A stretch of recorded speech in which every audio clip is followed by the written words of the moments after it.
Армысыздар, қадірлі кітапханашылар, қадірлі оқырман қауым, баршаңызды ұлттық кітап күні мерекесімен шын жүректен құттықтаймын.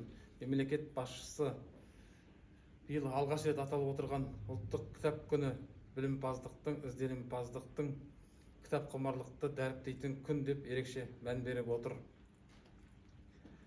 Адамзаттың ойлауына өлшеусіз үлес қосқан данышпан Абай атамыз, адам ата-анадан туғанда есті болып тумайды, естіп, көріп, татып, ескеріп, дүниенің жақсы жаманын таниды. Сондайды көп білген кісіні білімді дейді.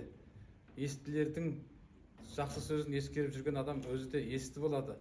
Естілік жеке дара кәдеге аспайды. Естілерден естіген жақсы сөзді, жақсыны ескеріп, жаманынан сақтанған адам ғана нағыз адам болады дейді.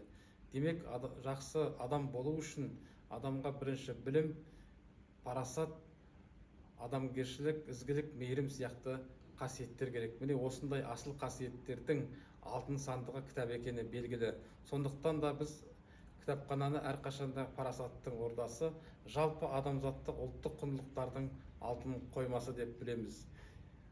Еңбекші ауылдық кітапханасында ұзақ жыл қызмет істеп зейнетке шыққан бүгіндегі салиқалы әже атанып отырған Мәстура апамызды, мектеп кітапханасында ұзақ жыл қызмет етіп, жас ұрпақтың таным көкжиегін кеңейтуге өлшеусіз үлес қосқан марқұм Ақан апайымыздың еңбектерін атап өткен жөн.